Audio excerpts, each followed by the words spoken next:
आम्ही सारे खवय्येमध्ये मी राणी गुणाची तुमचं स्वागत करते। आपण आलो आहोत तुमच्या सगळ्यांच्या आवडत्या अशा एका मोठ्या सांस्कृतिक शहरामध्ये, ज्या शहराचं नाव आहे डोंबिवली, आणि या आहेत अनुराधा आपटे।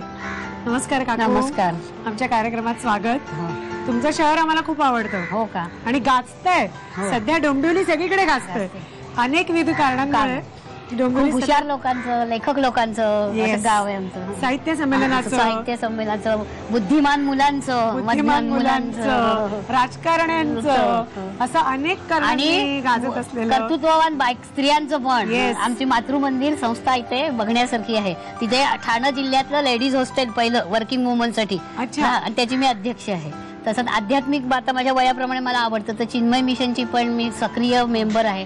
आणि मला सगळं हस्त व्यवसायाची खूप आवड आहे, आणि हे तर खाद्यपदार्थ करण्याची मला आवड आहे। तर त्यात सुद्धा काळाप्रमाणे डाएटचा विचार मुख्यतः। आपली खाद्य संस्कृती खूप प्रगल्भ आहेच, पण आता त्याच्यात आपण बदल केले पाहिजे।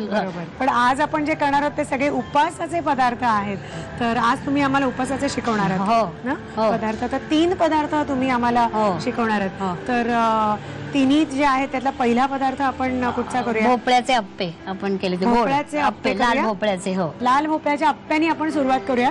तर त्याचं साहित्य लिहून घ्या। किसलेला लाल भोपळा, बगर भाजून दळलेलं पीठ, राजगिरा पीठ, दूध, गूळ, मीठ, साखर, खोबरं, तूप, काजूचे तुकडे, खजुराचे तुकडे, मनुका बेदाणे आणि वेलची पावडर। साहित्य आपण बघितलं। आणि काकू भोपळा कच्चाच आहे ना? हो, कच्चा आहे, नाही कच्चाच आहे, किसून घ्यायचा आहे। आता आपल्याला परतायचा आहे साजूक तुपात। साजूक तुपात काय काकू? हो, घाला सगळं। 1 वाटी मोजलेलाच आहे तो। परतल्या साजूक तुपात परतला की छान वास त्याचा, तुपाचा वास छान आहे, पण भोपळ्याचा वास जातो। हो, मग आता आपण त्याच्यामध्ये गुळ घालायची तयारी करूया। भोपळा चांगला वाफवलाय, परतलाय, तो कोमट असतानाच गुळ वगैरे घालायचंय। तर याच्यात आपण एकत्र करूया हा गुळ। गुळ आधी विरघळून घ्यायचं म्हणालात ना? आणि गुळ 1-2 चमचे पुष्कळ होतो, कारण नाहीतर जास्त जर झाला तर ते चिकटतात। आणि थोडीशी साखर घालायची, साखरेने पटकन सुटतो त्याचा गुणधर्म असा। मग ही टीप लक्षात ठेवा की साखरेने लवकर सुटतो, तर गुळाचा स्वाद छानच लागतो, पण थोडीशी साखर घालायची।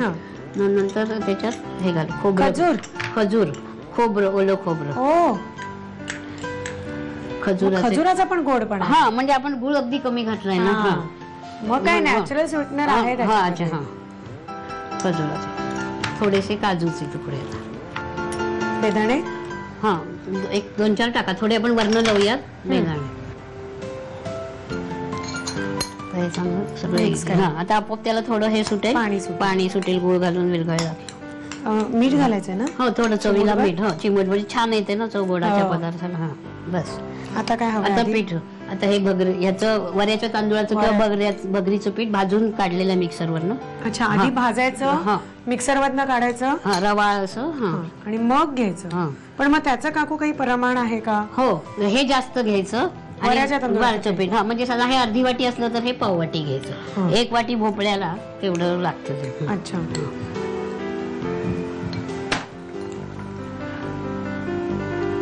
हे कसले पीठ आहे? राजगिऱ्याचं। राजगिरा नेहमी निम्म घ्यायचंय वऱ्याच्या तांदूळाच्या पिठाच्या। आता नाही, आता हे सैल व्हायला दूध घालायचं, थोडं थोडं घालत जायचं, म्हणजे हा रवा फुगत जातो तसा तसा।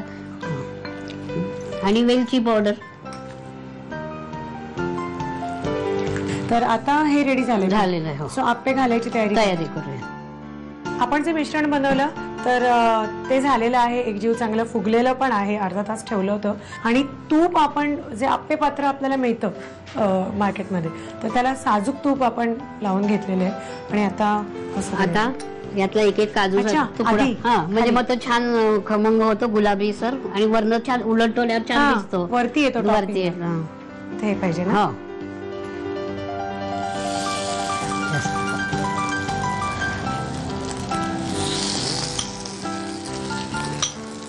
मिळालं पाहिजे। परत तूप सोडायचं? हो, लागेल। आता ह्याच्या वरनं एक बेदाणा लावायचा। मस्त. मुलांना आवडतात, सगळ्यांनाच चावतात, ज्येष्ठ नागरिकांना. आता याच्यावर झाकण लागलं तर तूप लागेल. लागलं थोडं अगदी थोडं शिजायला just.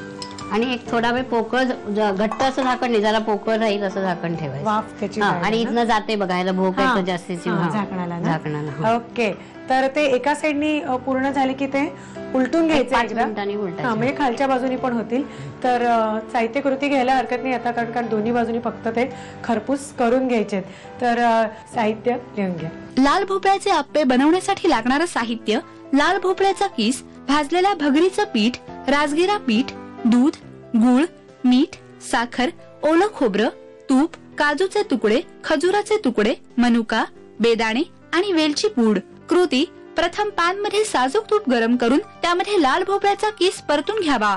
एका बाउल मध्ये हा परतलेला भोपळ्याचा किस घेऊन त्यामध्ये गूळ, साखर, ओलं खोबरं, खजुराचे तुकडे, काजूचे तुकडे, बेदाणे, भगरीचं पीठ, राजगिरा पीठ, दूध, वेलची पूड आणि थोडंसं मीठ घालून पीठ एकजीव करून अर्धा तास भिजवून ठेवावं. आप्पे पात्रामध्ये साजूक तूप घालून त्यात काजूचे तुकडे घालावेत, त्यात लाल भोपळ्याचं मिश्रण घालावं, त्यावर बेदाणे लावावा, वरून साजूक तूप सोडून आप्पे दोन्ही बाजूनी खरपूस भाजून घ्यावेत.